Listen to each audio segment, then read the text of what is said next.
Economics अर्थ channel पर आप सभी का एक बार फिर स्वागत है।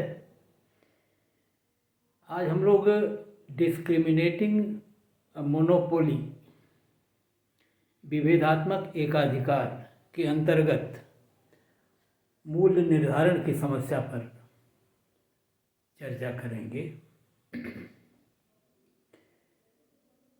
विभेदात्मक एकाधिकार का अर्थ ये होता है कि एकाधिकारी अपनी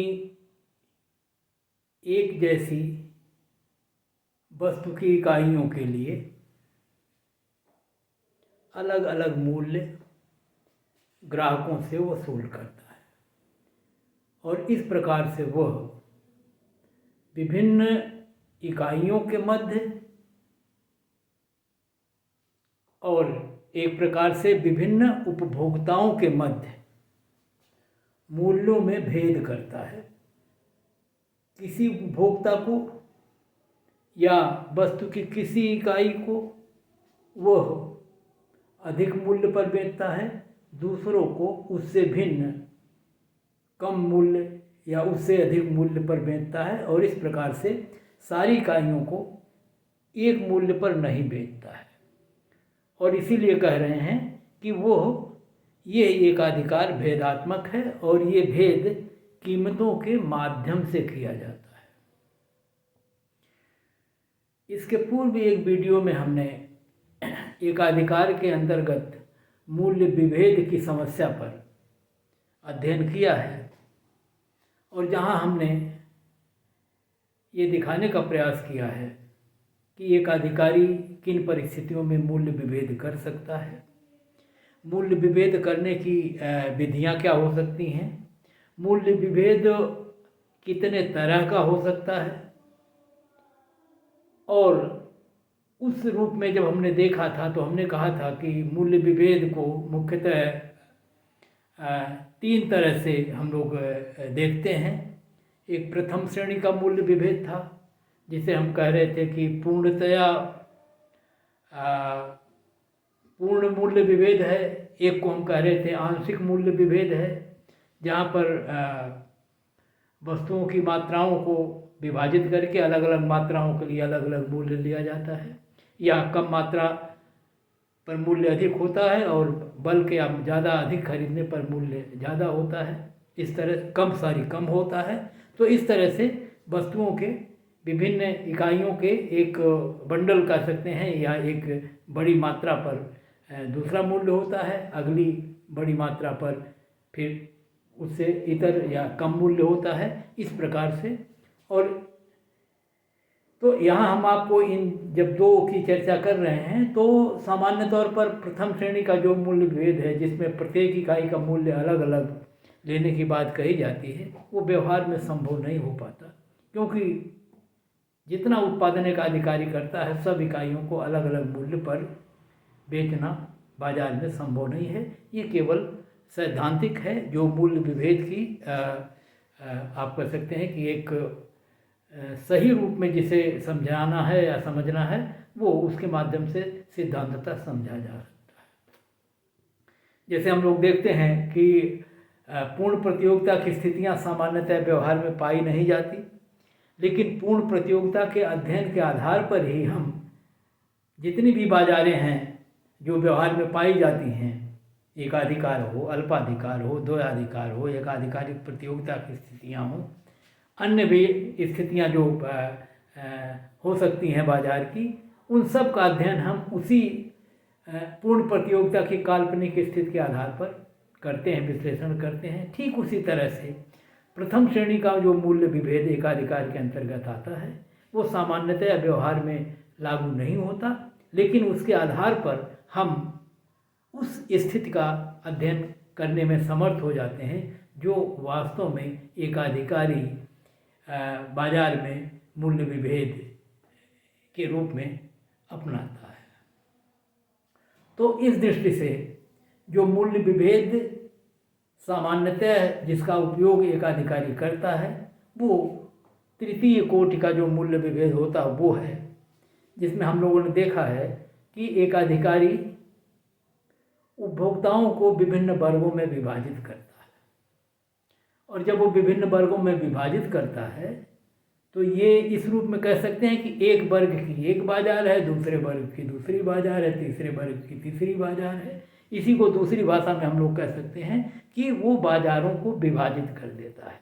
अर्थात कुल उत्पादन जो बेचता है वो अलग अलग उपभोक्ता के समूहों में बेचता है, और एक एक समूह को हम एक एक बाजार के रूप में देख सकते हैं, क्योंकि सबकी स्थितियाँ अलग अलग होती हैं।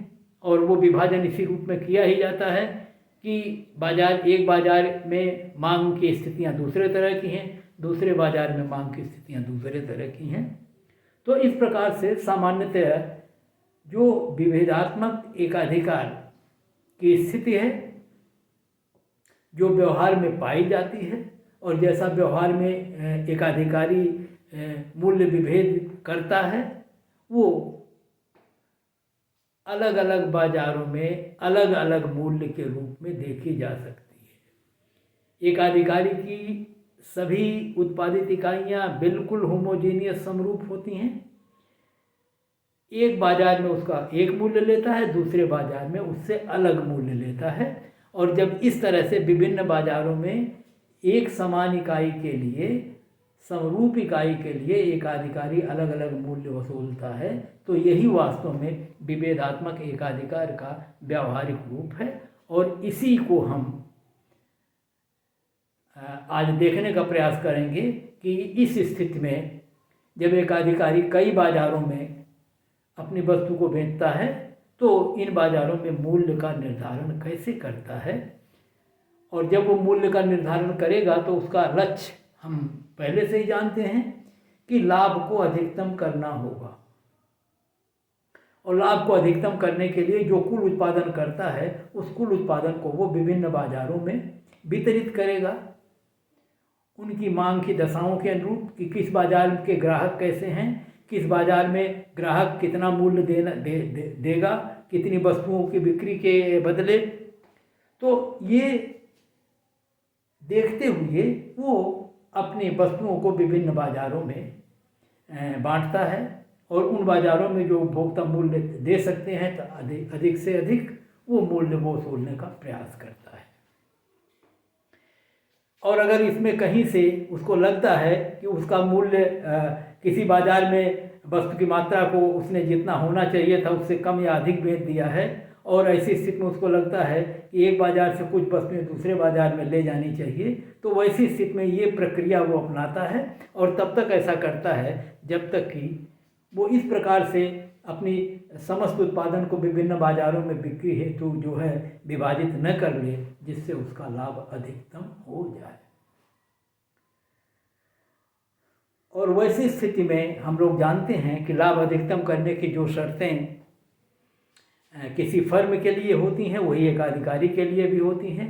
तो एकाधिकारी अपने लाभ को अधिकतम करने के लिए उन शर्तों का पालन करेगा वस्तु के उत्पादन का निर्धारण करते समय, और कुल उत्पादन को विभिन्न बाजारों में बेचने के लिए वितरित करते समय, और उन बाजारों में वस्तु का मूल्य निर्धारित करते समय। तो यहाँ पर हम जो हमारी समस्या है एकाधिकारिक जो विभेदात्मक एकाधिकार के अंतर्गत मूल्य निर्धारण की, उसमें इतना हम स्पष्ट कर दें कि एकाधिकारी का पहला कार्य है कि वो कुल कितना उत्पादन करे, और उतना उत्पादन करे जो उसके लिए सर्वोत्तम हो। और सर्वोत्तम उत्पादन वो होगा जितने उत्पादन पर अंतिम इकाई की लागत उसको बेचने से होने वाली आय के बराबर हो जाए। उसकी आय कितनी होगी ये विभिन्न बाजारों में जो मांग की स्थितियां हैं जिसका वो अनुमान लगा लेता है, उसके आधार पर वो ज्ञात करेगा। और उत्पादन की लागतों को वो अपनी क्योंकि जो लागतें लगी हैं वो सब अनुवर्णित है उसके द्वारा, और लागतों को वो देख लेगा कि कितनी लागतें लगी हैं, और इस प्रकार से सीमांत लागत और सीमांत आय को जिस उत्पादन पर बराबरी देखेगा वो, या बराबर जिस पे हो जाएगी उतना उत्पादन करना उसके लिए उचित होगा। और अब फिर जब उत्पादन हो जाएगा तब समस्या दूसरी आएगी कि इस कुल उत्पादन का कितना हिस्सा अलग अलग बाज़ारों में बेचे, और वो भी निर्धारित कर लेगा उन बाज़ारों की सीमांत लागत और उन बाज़ारों के सीमांत आयों के बराबरी के आधार पर।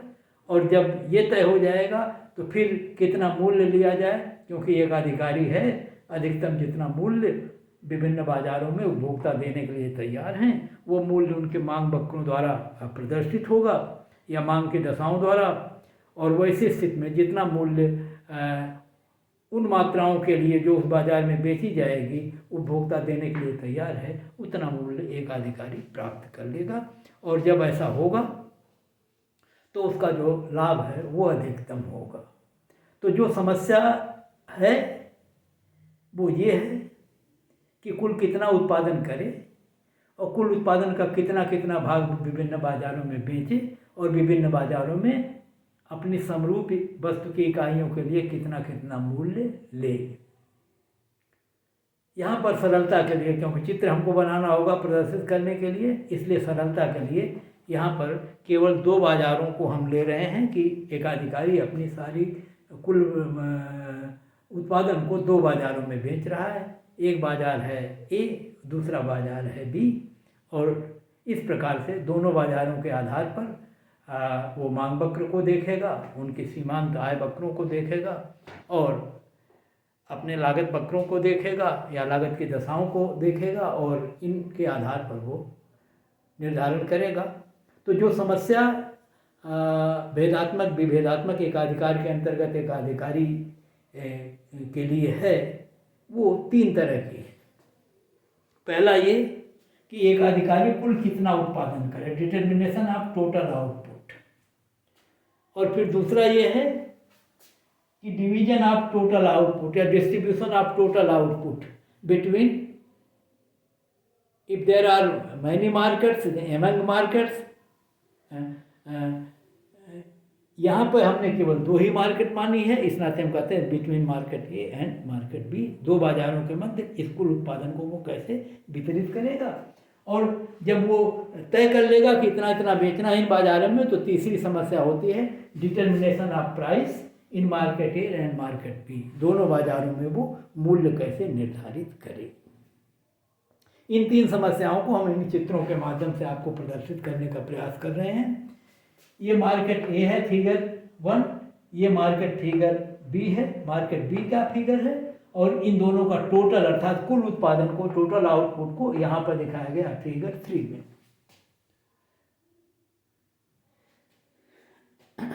क्योंकि दोनों बाज़ारों में मांग की स्थितियाँ अलग अलग होंगी, इस नाते दोनों बाज़ारों में मांग के वक्र के स्वरूप अलग होंगे, अर्थात मांग की लोचें अलग अलग होंगी। ऐसा हम जानते हैं कि मूल्य विभेद के लिए आवश्यक है कि अलग अलग बाज़ारों में मांग की लोचें अलग अलग हों, इस नाते दोनों बाज़ारों में मांग की लोच अलग अलग दिखाई जा रही है। एक बाज़ार में मांग के वक्र जो है वो अपेक्षाकृत इनइलास्टिक है, बेलोचदार है, कम लोचदार है, अर्थात ये ज़्यादा ढालू है, और दूसरे में ये अधिक लोचदार है। मूल्य के परिवर्तन होने पर मांग में अपेक्षाकृत मूल्य की तुलना में ज़्यादा परिवर्तन यहाँ दिखेगा, यहाँ पर मांग के मूल्य की तुलना में मांग में कम परिवर्तन होगा। तो एक वक्र बेलोचदार है, एक वक्र लोचदार है।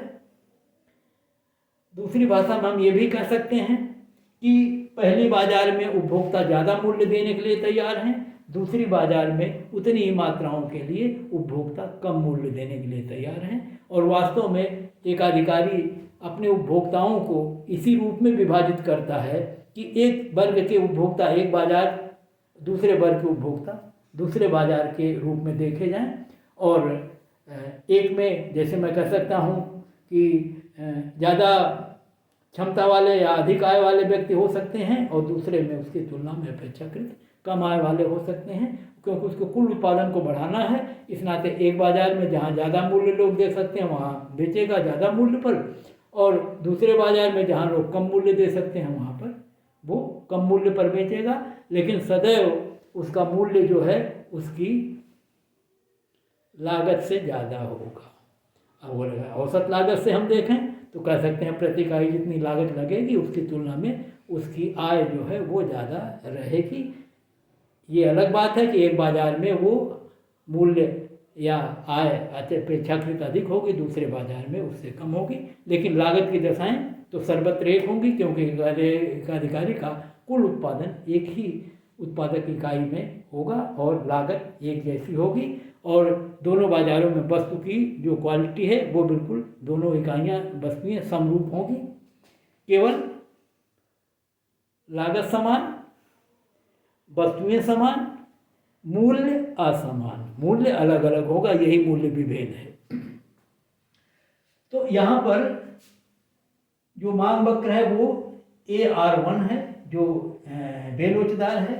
यहाँ पर मांग वक्र जो है AR2 है जो अपेक्षाकृत अधिक लोचदार है इसकी तुलना में, और इनसे संबंधित सीमांत आय के वक्र हैं ये MR1 MR2।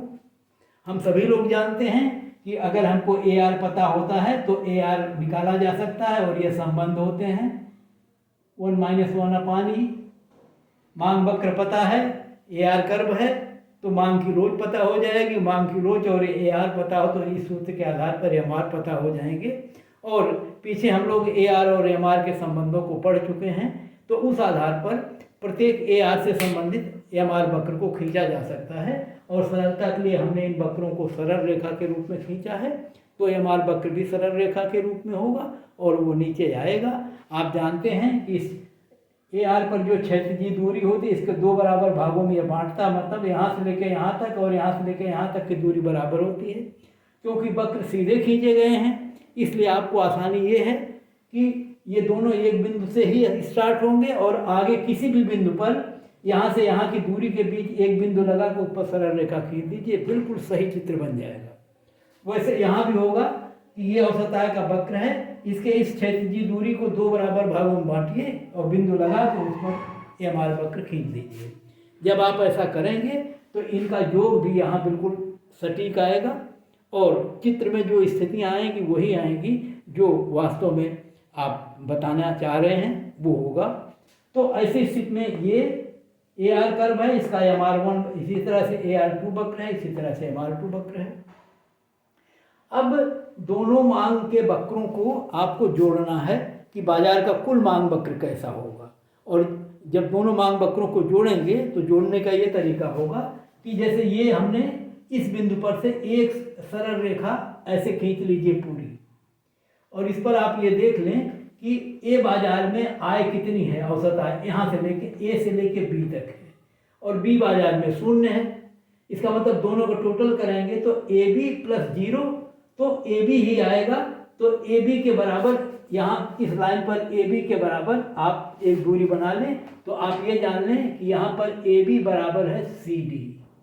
यहाँ से यहाँ तक की दूरी वही है जो यहाँ से यहाँ तक की दूरी है, और जब आगे चलेंगे तो कहीं एक और लाइन खींच के, जैसे मान लीजिए हमारी ये दूसरी लाइन खींची हुई है, इस लाइन पर आप देख लें कि इसकी दूरी कितनी है, इसकी दूरी कितनी है, और दोनों को जोड़ कर लगाएंगे तो ये बिंदु यहाँ आ जाएंगे। इसी तरह से MR की दूरी और इस MR की दूरी जोड़ के लगा लें, यहाँ आ जाएंगे।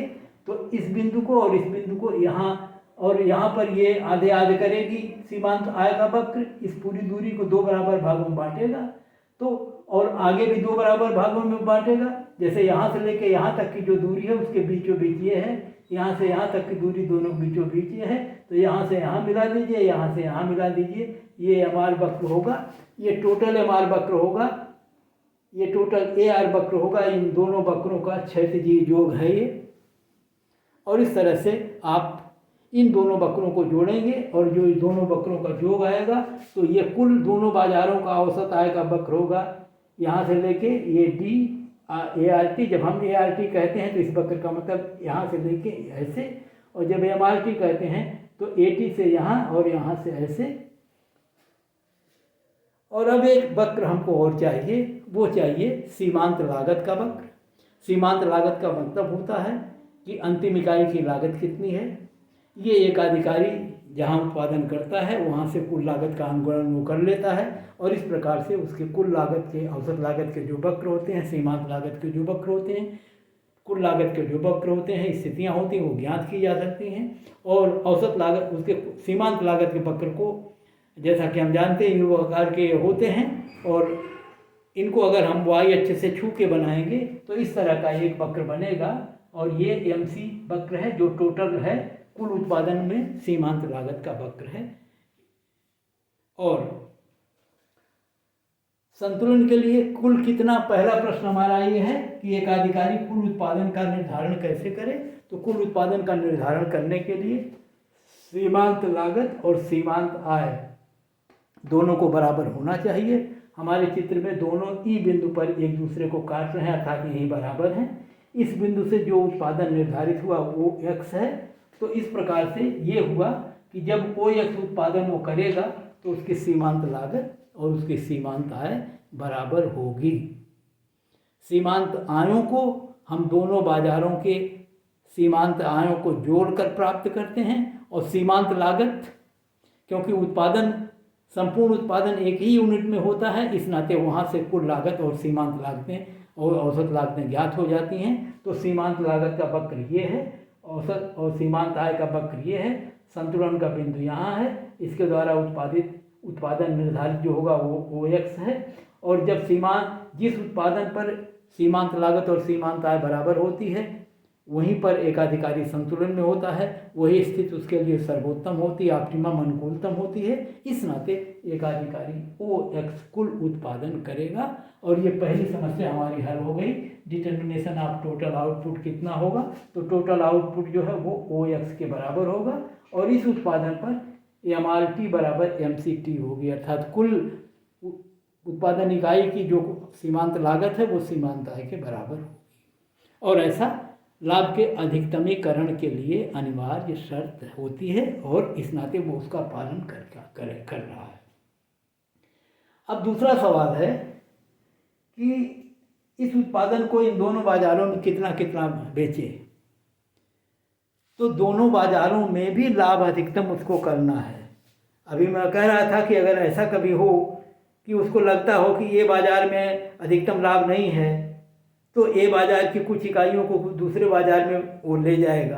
तो ऐसा वो तब तक करेगा जब तक कि दोनों बाजारों में लाभ के अधिकतमीकरण की स्थितियां न हो जाएं, और दोनों बाजारों में अलग अलग लाभ की अधिकतमीकरण की स्थितियां तब होंगी जब उन बाजारों में भी सीमांत आय और सीमांत लागत की स्थितियां बराबर हों। तो सीमांत आय की स्थितियां दोनों बाजारों में अलग हैं, लेकिन सीमांत लागत वही होगी जो कुल सीमांत लागत है। और इस नाते जितनी सीमांत लागत यहाँ पर है OX उत्पादन पर, उसी सीमांत लागत को हम देखेंगे कि A बाजार और B बाजार में वो सीमांत लागत किस उत्पादन पर है। और इसके लिए सबसे सरलतम स्थिति होती है कि इसी बिंदु से एक सरल रेखा आप आधार के समानांतर खींच दीजिए, जो ये डॉटेड लाइन हमने खींची हुई है। तो वो बता रही है कि सीमांत लागत इतनी है, और इस बाजार में उतनी सीमांत लागत यहाँ है, और इस बाजार में उतनी सीमांत लागत यहाँ है। तो हम ये देख लें कि इतनी सीमांत लागत उत्पादन के किस स्तर पर है, इतनी सीमांत लागत उत्पादन के किस स्तर पर है। ये सीमांत लागत वही है जो यहाँ है, अर्थात ये जो EX है वही बराबर है, जैसे हम कह सकते हैं कि यहाँ से लेके E2 से लेके ये और X2 तक, और वही है E1 से लेके X1 तक। कहने का मतलब ये है कि ये जो EX है, ये जो सीमांत लागत है MC, ये बराबर है EX, और यही बाजार एक में है E1 X1, और यही बाजार B में है E2 X2। तो ये सीमांत लागत जो है ये है स्थितियाँ, और जब ये स्थितियां हैं वैसी स्थिति में बाजार A में उत्पादन है OX1, बाजार B में उत्पादन OX2। और जैसा मैंने कहा था कि अगर आप दोनों वक्रों को जोड़कर ये सही चित्र बनाए हैं तो चित्र में आएगा कि ये कुल उत्पादन है, और इसमें से एक हिस्सा बाजार A में बिकेगा, एक हिस्सा बाजार B में बिकेगा, और दोनों का टोटल उतना ही होगा OX के बराबर। हमने चित्र में नाप के बनाया हुआ है, और ये भी हमने देखा कि देखिए इस हिस्से के दो हिस्से हैं, ये हिस्सा यहाँ से लेके यहाँ तक OX1 है और यहाँ से लेके यहाँ तक OX2 है, इतना और इतना दोनों मिला के इतना बना है। तो इस प्रकार से हम कहेंगे कि सेल इन मार्केट ए में जो बिक्री करेगा वो OX1 होगी, मार्केट बी में जो बिक्री करेगा OX2 होगी, और दोनों बाजारों में जब इतनी इतनी बिक्री करेगा तो दोनों बाजारों में सीमांत लागतें और सीमांत आय बराबर होंगी। इसलिए इन दोनों बाजारों में भी एक अधिकारी के जो स्थिति है वो अनुकूलतम होगी, लाभ अधिकतमीकरण की होगी, और इस नाते वो दोनों बाजारों में इतनी इतनी मात्राएं बेचेगा। तो ये दूसरा सवाल भी हमारा हल हो गया। Division of total output for sale in market A and market B, और तय ये हुआ कि मार्केट ए में OX1 बेचेगा, मार्केट बी में OX2 बेचेगा, और दोनों का योग यहाँ लिखा हुआ है OX = OX1 + OX2। दोनों का योग उतने होगा जितना कुल उत्पादन है, अर्थात कुल उत्पादन को दोनों बाजारों में वो वितरित कर देगा। अब तीसरा सवाल उठता है कि बाजार में मूल्य कितना लेगा,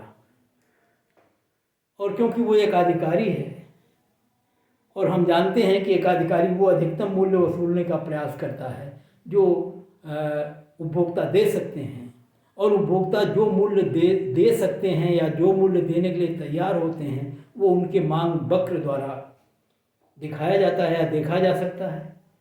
तो हम ये देखें कि जब बिक्री की मात्रा उसने तय कर ली तो उतनी बिक्री पर उपभोक्ता कितना मूल्य बाजार ए में देना चाहते हैं, कितना मूल्य बाजार बी में देना चाहते हैं, ये उनके औसत आय वक्रों या जिनको मांग वक्र कहते हैं उससे ज्ञात किया जा सकता है।